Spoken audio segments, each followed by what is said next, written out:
File new, और उसको भी सेव करता हूं, उसका नाम रखते हैं structural question modelling, SCM, structural question modelling, save. अब यहां पर अनऑब्जर्व वेरिएबल जो कि पहले कंप्यूट करके हमने बनाए थे, अब अनऑब्जर्व वेरिएबल को ऑब्जर्व वेरिएबल के थ्रू, मतलब हम वन स्टेप फर्दर के थ्रू चलेंगे। अब यहां पे जो मैं काम करने लगा हूं इसको ध्यान से देखना, आपने गलती नहीं करनी। एक छोटी सी मिस्टेक हो गई तो हम लोगों का मॉडल स्पेसिफाई ना हुआ, आइडेंटिफाई ना हुआ, तो एनालिसिस रन नहीं होगा। फोकस कीजिएगा। हमारी स्टडी में 5 अनऑब्जर्व वेरिएबल हैं, ये जाएंगे डाटा सेट्स में। ओहो, डाटा सेट तो चूज नहीं की, सिलेक्ट, ये मैं एक दफा रन कर देता हूं। अगर आप सब लोग रन करने में सक्सेसफुल हो गए तो मेरा रिजल्ट अचीव। जो मैं करूंगा आपने कुछ नहीं करना, आपने बाद में खुद करना है। सर मुझे देखिए, क्योंकि आपको बेसिक पता चल गया है, अभी करना क्या है वो स्टेप नोट करने हैं आपने, जो मुझसे अक्सर गलती होती थी। फाइल नेम 00, फाइल चूज कर ली, डाटा में फाइल आ गई, क्लियर। अब वो बताता है ये आपका स्टडी वेरिएबल। अब मैं ऑब्जर्व वेरिएबल के साथ नहीं, अब किसके साथ जाऊंगा, तो IWE के 3 क्वेश्चन है, JS के 3 क्वेश्चन है, AOC के 3 क्वेश्चन है, TOA के 3 क्वेश्चन है, IMA के कितने क्वेश्चन है, 3। मैं यहां पे या तो मैं ये क्रिएट कर लू ना, ये वाला दोबारा से क्रिएट करूं, मैं ये नहीं, अब मैं ये वो क्या बोलेंगे, कंगी या व्हाटसएवर जो बोलेंगे जिसने 3 टांगे बनाई हुई, इसको चूज करता हूं। अब देखिएगा ये एक वक्त में 2 काम करेगा, ऑब्जर्व भी क्रिएट करेगा, अनऑब्जर्व भी क्रिएट करेगा। हमने पहले ये क्रिएट करेगा अनऑब्जर्व, मैं अभी करता हूं, ये हो गया अनऑब्जर्व, क्लियर है। अब इसके ऊपर आपके हर अनऑब्जर्व के कितने क्वेश्चन है, भला 3 है। हाँ, अनऑब्जर्व कितने क्वेश्चन है, जितने जितने हर 1 2 3, वो खुद ही एरर टर्म कैलकुलेट कर रहा है और खुद ही वो उसके वेरिएबल की क्रिएट कर रहा है। क्लियर हो गया जी। उसी के ऊपर क्लिक करना, पहले वो ये जो टूल है पहले अनऑब्जर्व क्रिएट करेगा, फिर उसके ऊपर जितने क्वेश्चन है उतनी दफा क्लिक करना है। अगर ज्यादा करूंगा या ज्यादा करेगा, ठीक है, ओके। अब चूंकि मेरे हर वेरिएबल के 3 क्वेश्चन है, मैं इसको रोटेट करता हूं, रोटेट कर दिया, गुड। अब मुझे इसको मूव करना है सारे के सारे को, क्योंकि मेरे 5 वेरिएबल हैं। मैं इस सिलेक्ट करता हूं सिमेट्रीज को, मूव, ये यहां पे रखेंगे, इसको पहले वो चेंज कर लें हम, व्यू इंटरफेस प्रॉपर्टीज, और इसको कर दें हम लैंडस्केप, ओके ओके। इसको मूव करते हैं, ये मूव किया 1। अब मैं सारे को सिलेक्ट करूं, सारे को, ये सारा सिलेक्ट हो गया, कॉपी। तो ये क्या हो रहा है, कंट्रोल Z,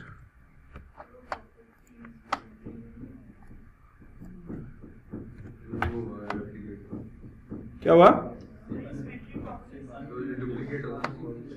ये मैं चूज किया हुआ है तो फिर भी वो कॉपी करने में इशू कर रहा है। चलो छोड़िए, मैं आपको बताता हूँ, इसका सॉफ्टवेयर का इशू ना हो, ऐसा होता नहीं, उसे तो पूरा पूरा मूव करना चाहिए। ओके, सिलेक्ट ऑल, और अच्छा मैं कहता हूँ कॉपी।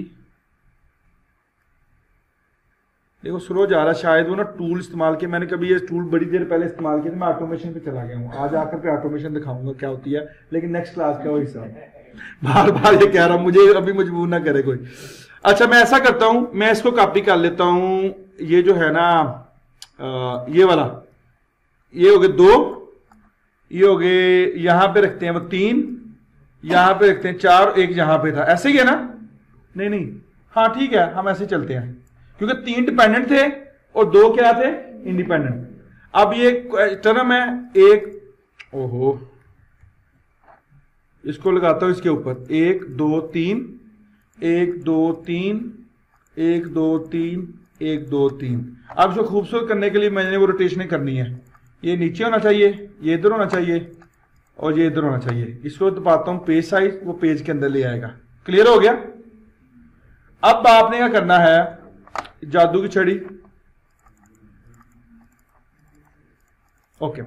अब आपका जो ये वेरिएबल है ना, इसका नाम क्या था भला, ये वेरिएबल, ये मेन दायरे पे डबल क्लिक करना है, लेकिन मैं डबल क्लिक नहीं करता, मैं क्या करता हूं, ये डाटा सेट खोल लें। अब ये पहला IW का था ना वेरिएबल, IW1 में फेंक के 1, 2 में फेंके 2, 3 में फेंके 3, उसके 3 क्वेश्चन फेंक दिए।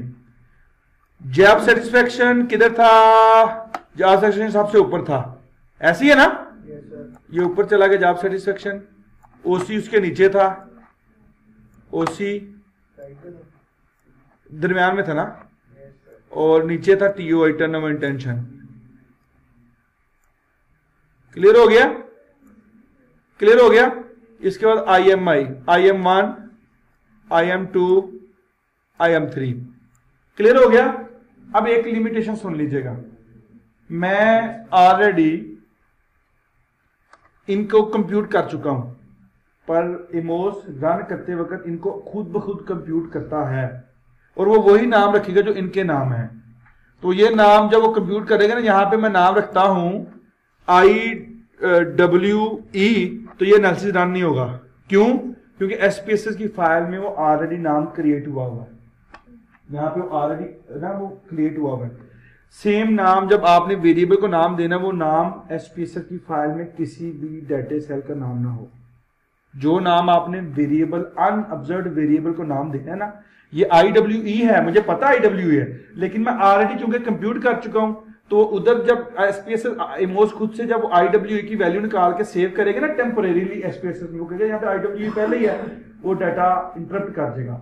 उसके लिए जरूरी मैं भलाई करता हूं, आखिरी कैरेक्टर 2 दफा रिपीट कर देता हूं, धोखा देता हूं उसको। फाइनल आउटपुट में IWE ही शो करेंगे, लेकिन डाटा एनालिसिस को सक्सेसफुली रन करने के लिए आखिरी कैरेक्टर को 2 दफा रिपीट करता हूं, क्योंकि डाटे में ऑलरेडी कंप्यूटेड है। अगर डाटे में वेरिएबल कंप्यूटेड नहीं है तो आप सिंपल भी लिख सकते हैं। ये एक ऐसी चीज है जो कोई भी नहीं बताएगा, किसी डाटा एनालिसिस में लिखा कि इन दोनों का आपस में मिसमैच होता है। ओके, ये है IMM TOII। आप क्लिक करेंगे उस वेरिएबल पे, उधर खुद ब खुद चला जाएगा OCC और JSS। ये मैंने सबको नाम दे दिया, और क्लोज। ये आप क्या बना सकते हैं? ये बना सकते हैं। मैंने कोई पहाड़ों से तो इनको चीज ला के फेंकी, मैं नहीं करने वाला, आप खुद करेंगे। रिपीट करना सर। मकसद ये है कि हम इसको एनालिसिस को रन कर लें और फिर आप उसको ड्रा करें, मैं फिर इंडिविजुअल आपको सपोर्ट दे दूंगा। ये क्रिएट हो गया जी। आप एरर टर्म को अब देखें, हर एक को E1 2 3 लगाने से तो मैं रहा ना, तो इसका मतलब वो फीचर बड़ा ही प्यारा है, प्लगइन्स नेम अनऑब्जर्व्ड वेरिएबल, तो तमाम को ऑटोमेटिकली उसने एरर नेम लगा दिया। क्लियर? अब आपने ये डिसाइड करना है which one are the exogenous and which are the endogenous. तो ये तो एक्सोजीनियस है, ऐसे ही है, और एंडोजीनियस को क्या लगानी है भला? एरर टर्म, वो अलहदा से लगेगी, वो अलहदा लगनी है, वो एरर टर्म अलहदा लगनी है, वो इनका आपस में तलक नहीं है। वो एरर टर्म वही रूल है जो वहां पे रूल थे। एरर टर्म लग गई, फिर नेम अनऑब्जर्व्ड वेरिएबल, वो एरर टर्म भी लग गई। अब वही हाइपोथेसिस इसका इसके साथ, इसका इसके साथ, और इसका इसके साथ है, इसका इसके साथ, इसका इसके साथ, और इसका इसके साथ है। और जादू की छड़ी वही मॉडल से फर्क क्या है कि यहां ऑब्जर्व के थ्रू नहीं,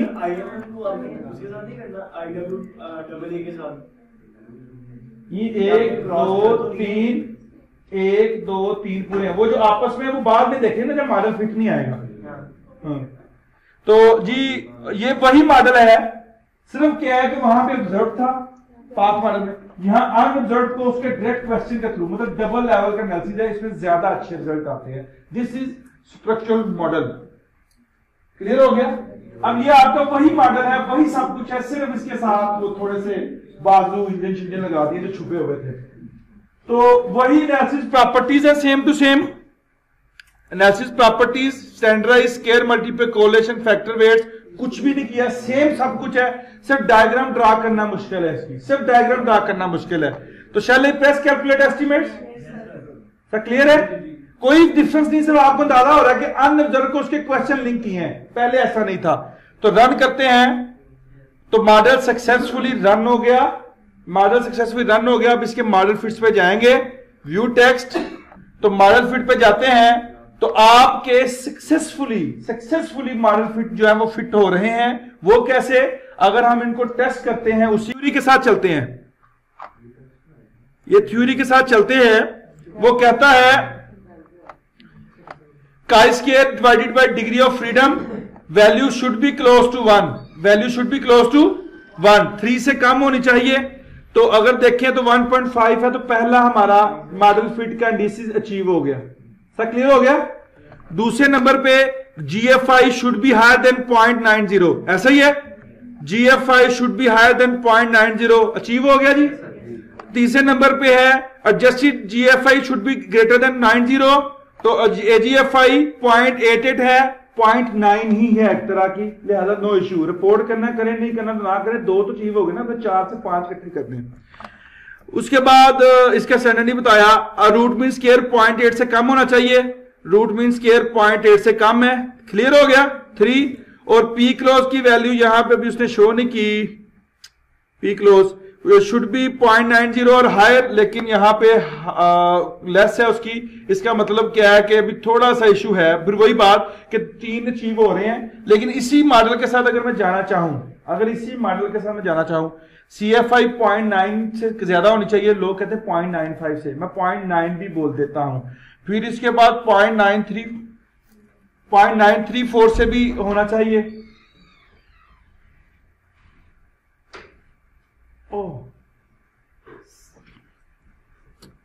मैं आ रहा हूं। अच्छा जी, इसके बाद 0.934949। अब ये है कि अगर आप लोग इसके साथ जाना चाहते हैं तो ठीक है, अगर ये आपने मॉडल फिट अचीव नहीं हो रहा, इसका मतलब there is some kind of relationship still issue, अभी भी रिलेशनशिप का कोई ना कोई इशू है। वरना यहां से 3 कितने फिट मिले, वो भी फिट मिल गया, ये भी फिट मिल गया, नियर क्लोज। मैं इसको भी फिट मांगता हूं, इसको भी फिट मांगता हूं, इसको भी फिट मांगता हूं, इसको पॉइंट ये थोड़ा सा ज्यादा है।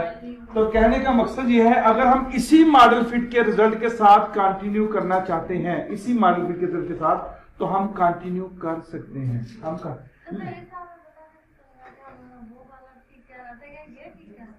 मैं यही बात करने लगा हूं।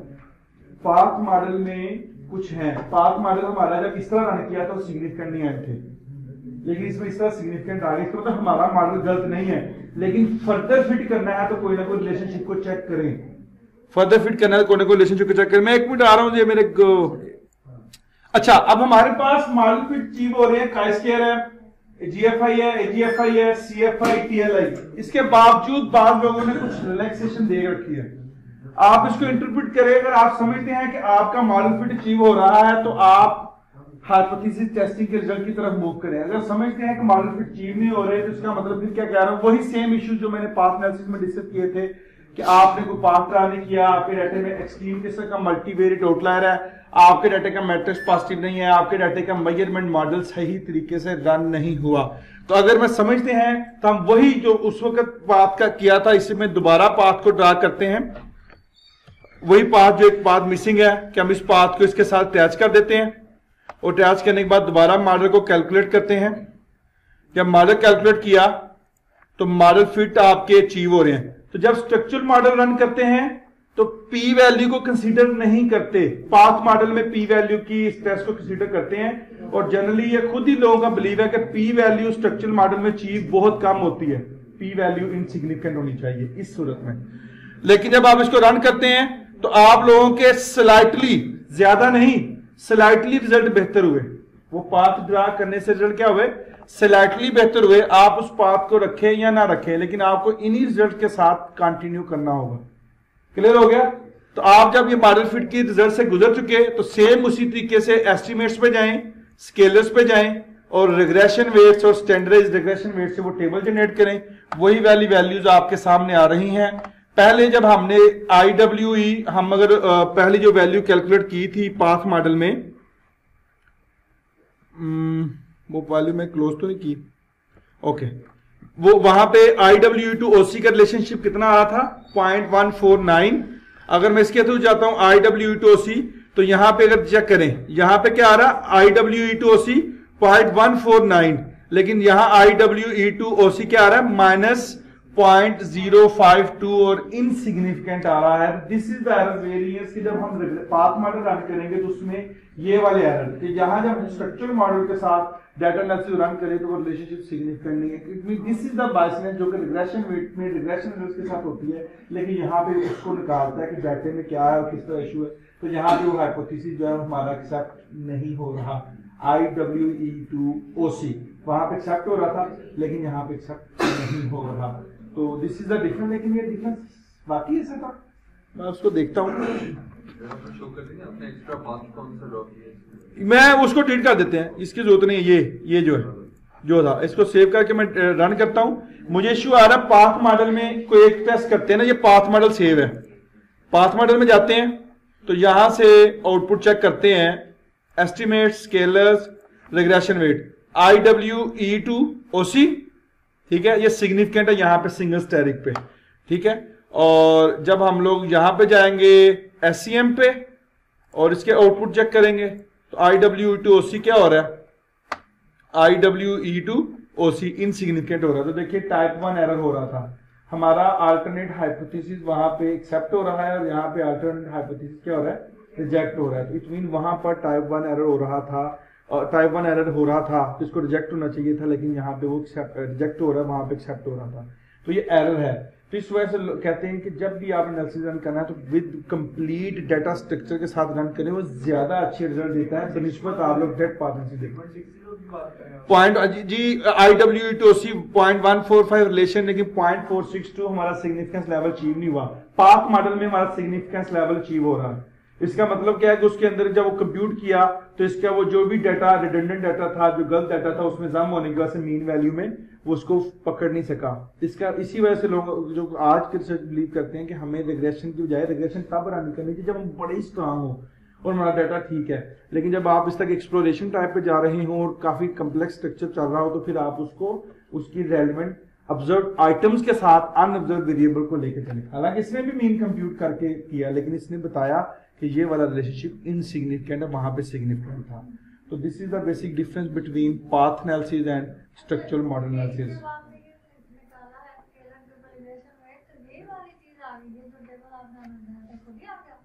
हाँ, ये स्टैंडर्डाइज्ड वेट्स और रिग्रेशन वेट्स ये हैं स्ट्रक्चरल इक्वेशन मॉडलिंग के। दोनों के रिजल्ट देखने का तरीकाकार एक है, सिर्फ उसका मॉडल ड्रा करने का तरीका डिफरेंट है, उसका मॉडल ड्रा करने का तरीका डिफरेंट है।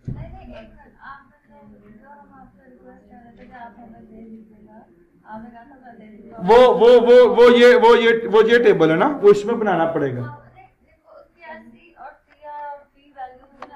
हाँ, ये आपने ऐड नहीं, वो टेबल चूंकि इसमें कॉपी हो जाएगा, ये टेबल जाए ना कॉपी, ये टेबल यहां से राइट क्लिक करके ना कॉपी और इसको जाके पेस्ट करेंगे ना तो, लेकिन वो कोई अच्छी शक्ल नहीं आएगी।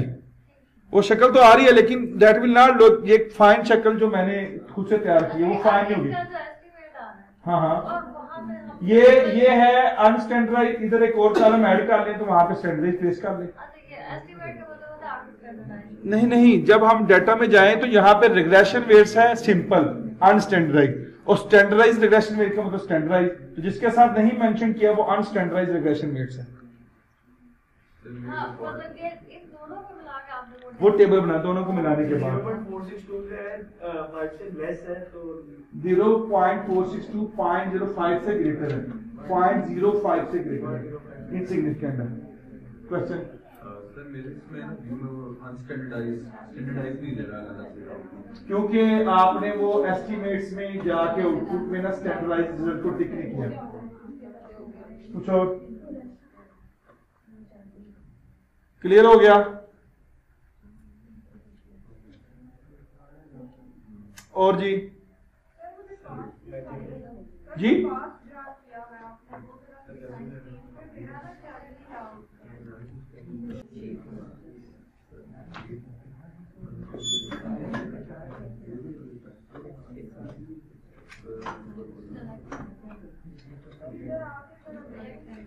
जी बिल्कुल।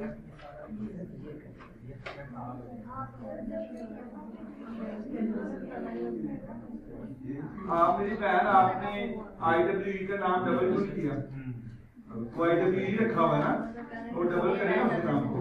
IWE मैंने बोला था एरर आएगा, कोई नहीं डाली। आप करें, हो गया। छोटी सी गलती की वजह से मैं पहले आइडेंटिफाई किया था।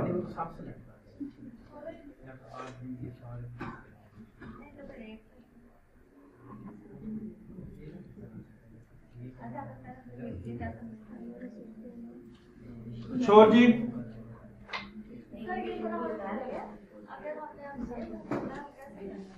इसको मुंह करना सेट करना सिमेट्री को और मुंह को सेट करना मुंह को। अब इसको उठाइए,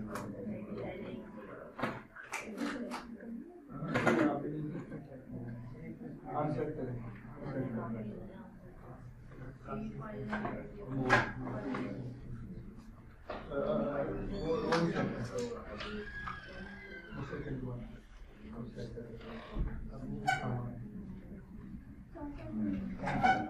क्लियर हो गया। हम आते हैं बूटस्ट्रैपिंग की तरफ।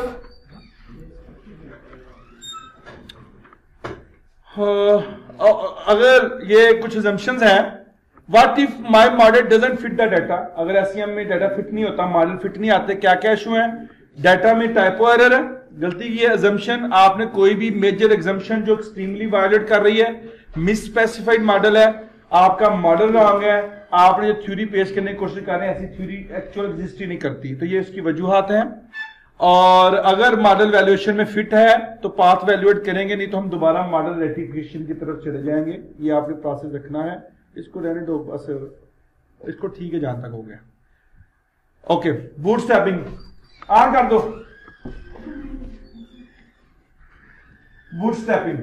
बूटस्ट्रैपिंग इज नथिंग जी, bootstrapping simple technical thing, sampling with replacement.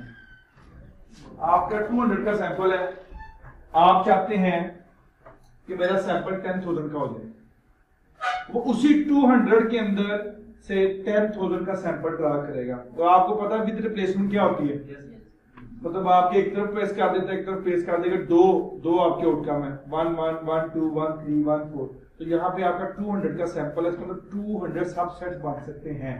तो मीडिएशन विद रिप्लेसमेंट आप 10,000 की मीडिएशन क्रिएट करना चाहते हैं 40। ये बेसिकली पाथ सिग्निफिकेंट करने के लिए नहीं होती बूटस्ट्रैपिंग। बूटस्ट्रैपिंग होती है लेवल ऑफ सिग्निफिकेंस चेक करने के लिए, कहीं हमसे टाइप 1 एरर ना हो। उसलिए हम लोग जब मीडिएशन टेस्ट कर रहे होते हैं ना, तो उसकी मीडिएशन की सिग्निफिकेंस लेवल को चेक करने के लिए हम बूटस्ट्रैपिंग के फंक्शन को परफॉर्म करते हैं, ताकि जो जिस तरह वो हमारा एरर आ रहा है ना अभी, उसमें हमारा हाइपोथेसिस एक्सेप्ट हो रहा था, इसमें हमारा हाइपोथेसिस रिजेक्ट हो रहा था, इसकी सेंसिटिविटी को कंट्रोल करने के लिए हम बूटस्ट्रैपिंग का फंक्शन करते हैं।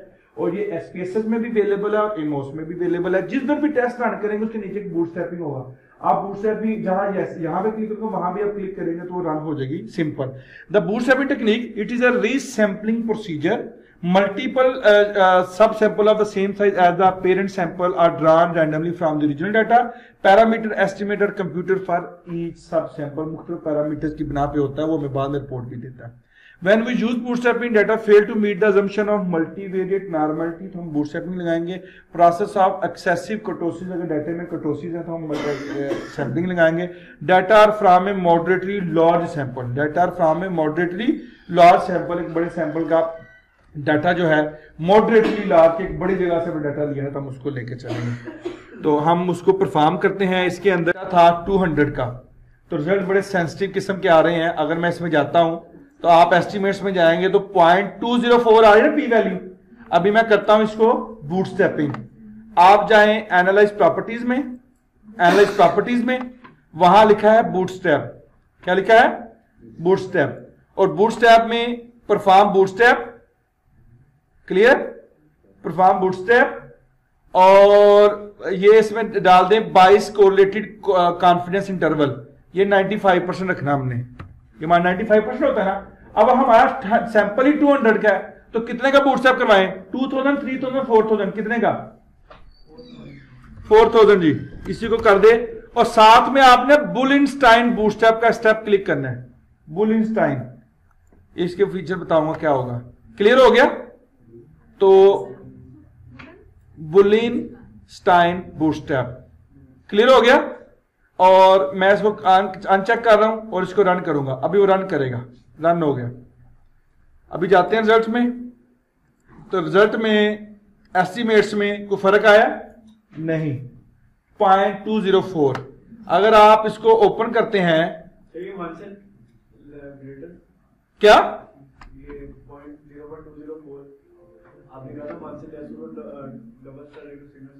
तो वो इनसिग्निफिकेंट है ना। तो कहने का मकसद ये है कि इस डाटे में एक ना डिग्री ऑफ फ्रीडम का इशू आ रहा है, क्योंकि ये सिंगल मॉडल है, यहाँ बूटस्ट्रैप का रिजल्ट इफेक्टिव नहीं है। हम दूसरे टेस्ट में रन करते हैं यहाँ के पाथ मॉडल में, क्लियर है। यहाँ पे बूटस्ट्रैप लगाते हैं, यहाँ पे रिजल्ट चेक करते हैं। ओके, मैं पहले रिजल्ट चेक कर लूं किसी भी एक पाथ के, रिजल्ट चेक कर लूं मैं तो पहले। ये मॉडल फिट नहीं, मॉडल फिट लेना चाहते हैं तो मॉडल फिट 3, ये तो ऐसे ही रहेंगे, हमें सिग्निफिकेंट चेक करनी। ये पहले आ रही 0.011, ठीक है ना।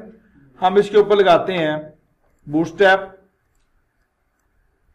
4000, 22 इंटरवल 95%, बुलिनस्टाइन। अब ये थोड़ा सा टाइम लेगा, तो थोड़ा सा ज्यादा।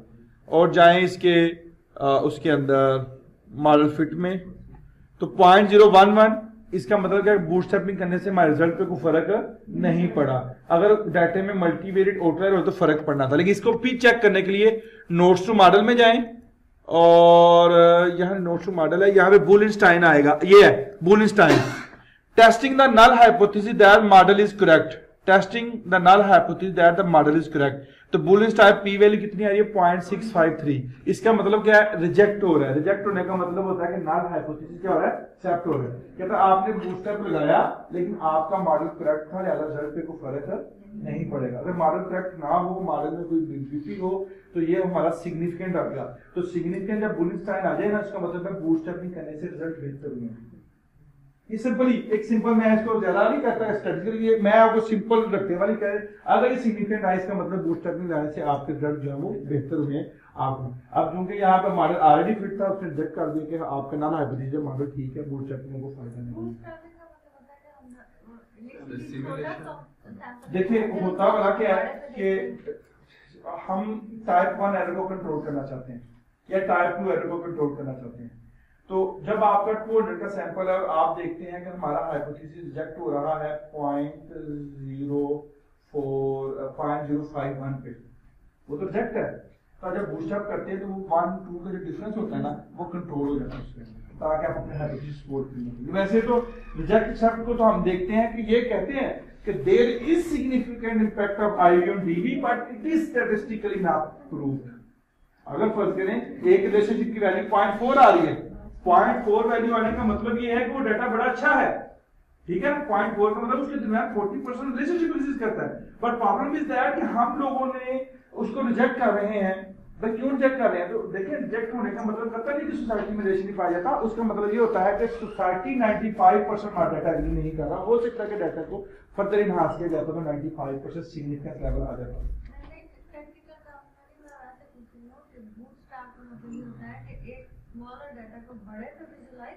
जी ऐसा ही होता है, लेकिन सिग्निफिकेंस को मेंटेन करने के लिए, सिग्निफिकेंस लेवल को हासिल करने के लिए 0.11 लिखा था ना, अगर उसको मल्टीप्लाई करें 100 से तो 11 आता है। तो आपने मुझे बताया था कि 1 से लेस हो तो 11 नहीं आता, 1.1 आता है। 0.01 है ना, 1.1 आएगा। तो वो फिर क्या होगा? फिर 5% से कम है ना, 5%। ठीक है। क्योंकि सिमुलेट कर रहा है एक तरह से, तो हम अगर सेम सेटिंग्स के साथ बूटस्ट्रैप दोबारा रिपीट करेंगे तो थोड़े डिफरेंसेस आ सकते हैं। नहीं आएंगे सिमुलेशन में। अगर आप 4000 को 5000 में ले जाएंगे, 6000 में ले जाएंगे, फिर कोई हो सकता है। लेकिन वो भी उस सूरत में अगर डाटा में कर्टोसिस या कोई मल्टीवेरिएट आउटलायर की टाइप की चीज हो तो उस बिना पे उनको मेजर करेगा। तो लोगों के ज़हन में पता नहीं बूटस्ट्रैप क्या है, आप सिंपल रन कर दें डाटा बढ़ा देगा, सिर्फ लेवल ऑफ सिग्निफिकेंस की सेंसिटिविटी कंट्रोल हो जाती है उसके अंदर। हम श्योर हो जाते हैं कि उसके अंदर से वो जब सैंपल को ट्रैक करता है जी, फैम पे पाथ पे जिधर मर्जी रन करें। वैसे हम जब थर्ड वर्कशॉप जो इसके बाद पोस्ट वर्कशॉप कमिंग के बाद उसमें हम लोग मीडिएशन के बीसीसीआई लो बीसीआई पर बीसीआई कैलकुलेट करके इसको रन करते हैं।